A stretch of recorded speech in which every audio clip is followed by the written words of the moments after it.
नमस्कार शिक्षक बांधवांनो, पुनश्च एकदा माझ्या शिक्षक मित्र सनी देवल जाधव या यूट्यूब चॅनलमध्ये आपले सहर्ष स्वागत आहे।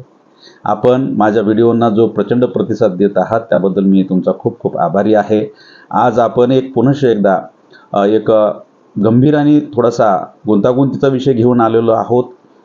खूप महाराष्ट्रातनं खूप जणांचे फोन आले की SEBC आणि EWSला किती जागा येतील, त्यांच्या टॅब मिळतील का, यावर खूप जणांना फोनवर मी उत्तरं दिली। पण SEBC बाबत EWS बाबत अनेक अभ्यासू शिक्षकांचं सुद्धा म्हणणं आलं की कशा प्रकारे जागा त्यांना दिल्या जातील आणि त्याचा खुल्या प्रवर्गातील आंतरजिल्हा बदल्यावर काय परिणाम होईल वगैरे वगैरे। माझा हेतू किंवा आमच्या संघटनेचा हेतू असतो की कुठल्याही एखाद्या समूहाचं लागून चालन करण्यासाठी किंवा त्यांची बाजू घेण्यासाठी कधीही आपण प्रयत्न करत नाही। आपण नियमाच्या बाजूने राहत असतो आणि नियम पाळले तरच त्या ठिकाणी संघटनेला हे महत्त्व राहतं। तर आपण याबाबत काय नियमावली आहे आणि EWS आणि SEBCला किती जागा येतात, दोघांनाही 10% आरक्षण आहे आणि दोन्हीही नौके प्रवर्ग आहेत।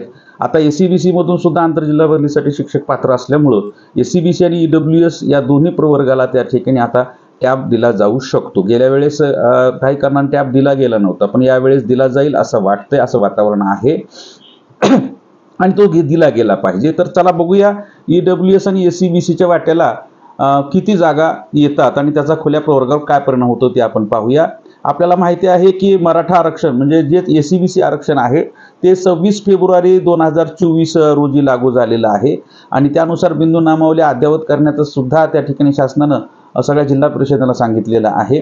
आता रिक्त पदे अपलोड लवकरात लवकर केली जाणार आहेत आंतरजिल्हा बदलीच्या पोर्टलवर आणि त्यानुसार विन्सीज त्या ठिकाणी प्रक्रिया करून याद्या सुद्धा त्या ठिकाणी निर्गमित करणार आहे आणि शासन कुठल्याही प्रकारची दिरंगाई करू इच्छित नाहीये।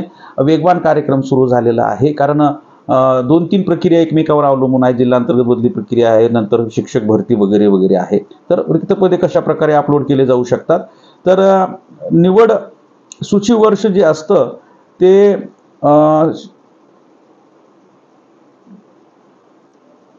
सामान्य प्रशासन विभागाचा जो शासन निर्णय आहे तो शासन निर्णय आहे 2 डिसेंबर 2021 चा आणि त्यानुसार निवड सूची वर्षाचा कालावधी हा 1 सप्टेंबर ते 31 ऑगस्ट असा असतो।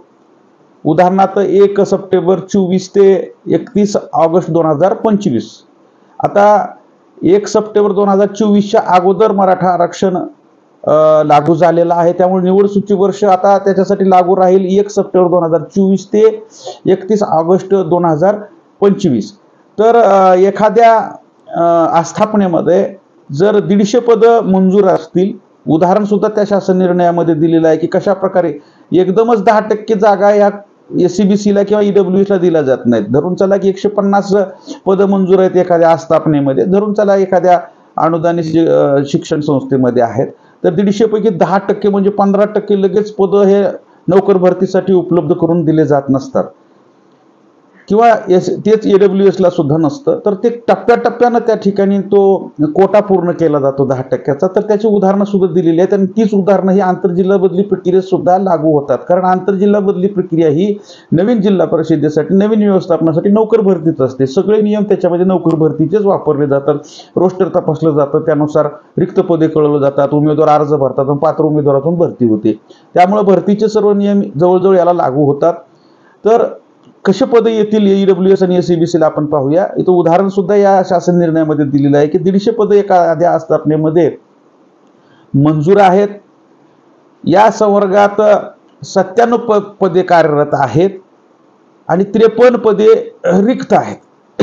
150 पैकी 97 भरलेले, 53 पदे रिक्त आहेत। तर हे 53 पदे त्यांनी उदाहरणासह सांगितलेलं आहे की या 53 पदापैकी खुल्या प्रवर्गाच्या हिस्साची पदे आहेत 27, इमावसाठी 23, उदाहरण दिले त्यांनी। विमापुराचे 3 आहेत, भजडचा 1 आहे, भजकचा 2 आहेत, भजबचा 1 आहे, असे वगैरे वगैरे करून त्यांनी काय केलेलं, एकूण रिक्त पदे आहेत 82। एकूण रिक्त 82 नाही येणार, 53 पद रिक्त आहेत। तर 53 पैकी 27 पद हे अराखीव आहेत। तर सॉरी ह्यांनी 82चं उदाहरण दिलेलं आहे. 82 पदे एखाद्या आस्थापनेमध्ये रिक्त आहेत, त्यापैकी 27 पदे अराखीव आहेत, बाकीच्या मागासवर्गाची पदं 23 आहेत.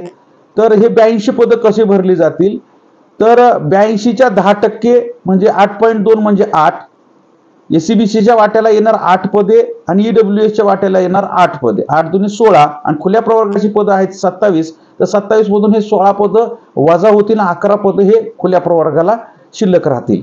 आता प्रथम भरती वर्षामध्ये हे असं करायचं की आता प्रथम भरती वर्ष चालू आहे, या भरती वर्षामध्ये जे काही एकूण रिक्त पदं आहेत बदलीसाठी उपलब्ध केली जाणार आहेत, त्यापैकी 10% पदं हे खुल्या प्रवर्गातून वजा होऊन एससीबीसीला जातील आणि ईडब्ल्यूएसला जातील. मग त्यानंतर जर खुल्या प्रवर्गात जागा जर कमी असतील तर काय करायचं, त्याचंही उदाहरण या ठिकाणी दिलेलं आहे. त्याचं उदाहरण तरी असं दिलेलं आहे की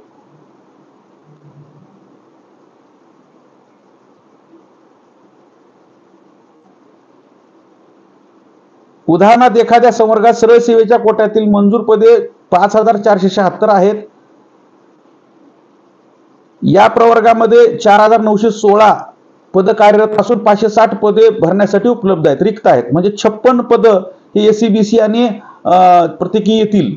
तर 56 दुनी 112 पदं या ठिकाणी 2 या प्रवर्गाला यायला पाहिजेत, पण खुल्या प्रवर्गाची 67 पदं रिक्त आहेत. 56 पदं एससीबीसीला द्यायचे, 56 पदं ईडब्ल्यूएसला द्यायचे, परंतु पदं आहेत 67 शिल्लक. तर याच्यामध्ये काय होणार, तर 10-10 प्रमाणामध्ये ही पदं दोन्ही प्रवर्गाला वाटून दिली जातील. त्याचं एक सूत्र सुद्धा या ठिकाणी सांगितलेलं आहे. तर 67 गुणिले 10/20 म्हणजेच 33.5 पदं ही एससीबीसीला येतील, आणि म्हणजेच राऊंड फिगर केलं तर 34, आणि ते सूत्र त्या ठिकाणी ईडब्ल्यूएसला लावल्यानंतर राऊंड फिगर 33 केले, म्हणजे 34 + 33 असे 67 पदं हे दोन्ही प्रवर्गाला जातील आणि खुल्या प्रवर्गाला त्या ठिकाणी 0 पदं येतील, अशी या शासन निर्णयामध्ये तरतूद आहे. जिथं पदं कमी आहेत त्या ठिकाणी खुल्या प्रवर्गाच्या वाट्याला एकही जागा येणार नाही, आणि जिथं पदं जास्त आहेत तिथं एकूण रिक्त पदाच्या 10% पदं हे एससीबीसी आणि ईडब्ल्यूएसला जातील. त्यामुळे खुल्या प्रवर्गाला खूप मोठ्या प्रमाणात फटका बसणार आहे. मागे बिंदू नामावली घोटाळ्यामुळं खुल्या प्रवर्गाला आंतरजिल्हा बदल्या मिळाल्या नाहीत, आता कुठेतरी खुल्या प्रवर्गाची जागा रिक्त होत आहेत. तर त्याच्यामध्ये आता एससीबीसी आणि ईडब्ल्यूएस हे 2 प्रवर्ग आल्यामुळं त्या ठिकाणी खूप मोठ्या जागेमध्ये फटका बसणार आहे, आणि खुल्या प्रवर्गाला कायमच या गोष्टी सहन कराव्या लागतात, याचा खेद वाटतो. अनेक लोकांनी हा प्रश्न उपस्थित केलेला होता. त्यानंतर दुसऱ्या भरती वर्षामध्ये सुद्धा कशा प्रकारे पदं उपलब्ध करून दिली पाहिजेत याचं सुद्धा उदाहरण त्या ठिकाणी दिलेलं आहे. तर 2 भरती वर्षातील रिक्त पदं यांची बेरीज करायची आहे, आणि त्याचे 10% ज्याचे 10% या ठिकाणी काढायचे आहेत, आणि ते 10% जी निघालेली संख्या आहे त्याच्यातून पहिल्या भरती वर्षामधून या ठिकाणी भरलेली पदं वगळायची आहेत आणि ती उपलब्ध करून द्यायची आहेत. या ठिकाणी छोटासा मुद्दा एक घ्यायला सांगितला होता काही जणांनी की साखळी बदल्या कशा होतात, यावर एक स्वतंत्र व्हिडिओ मी छोटासा 2-3 मिनिटाचा करणार आहे. कृपया माझे चॅनल सबस्क्राईब केलं नसेल तर सबस्क्राईब करावे, व्हिडिओ आवडल्यास शेअर करावा, आणि माहिती जवळजवळ सगळ्या महाराष्ट्रात पोहोचली पाहिजे.